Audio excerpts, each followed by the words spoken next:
2009 में 4G आया और उसी साल स्वाइन फ्लू फैल गया। 2019 में 5G आया और उसी साल कोरोना ने पूरी इंसानियत को झुका दिया।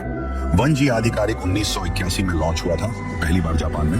और दिलचस्प बात यह है कि उसी साल 1981 में HIV/AIDS जैसी खतरनाक बीमारी की पहचान हुई थी।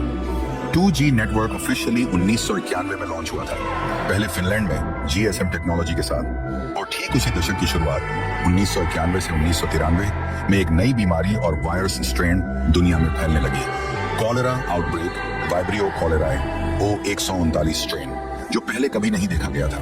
ये 1992 से 1993 में भारत और बांग्लादेश से शुरू हुआ, फिर एशिया के कई देशों में फैल गया। 3G नेटवर्क सबसे पहले 2001 में लॉन्च हुआ था, जापान में NTT डोकोमो कंपनी ने पहली बार। और उसी साल एक रहस्यमय बीमारी सामने आई थी जिसने पूरी दुनिया को हिला दिया था, SARS, severe acute respiratory syndrome. पहली बार 2002 के अंत में यानी 3G लॉन्च के अगले ही साल चीन के गुआंगडोंग प्रांत में रिपोर्ट हुई। 2003 में यह पूरी दुनिया में फैल गई। WHO ने इसे पहली 21वीं सदी की महामारी कहा था। अब सवाल उठता है, क्या ये सिर्फ इत्तेफाक है या फ्रीक्वेंसी का वाइब्रेशन बायोलॉजिकल सिस्टम को इम्पैक्ट करता है? कई इंडिपेंडेंट रिसर्चर्स का मानना है कि हाई फ्रीक्वेंसी रेडिएशन जैसे 4G, 5G से हमारी बॉडी की नेचुरल रेजोनेंस डिस्टर्ब होती है, जिससे इम्यूनिटी कमजोर पड़ती है और फिर नए वायरस एक्टिवेट हो जाते हैं। यानी बीमारी नेटवर्क से फैलती नहीं, पर नेटवर्क का रेडिएशन शरीर को तैयार कर देता है कि बीमारी फैल सके। अब सोचो, जब 6G आएगा तो क्या होगा?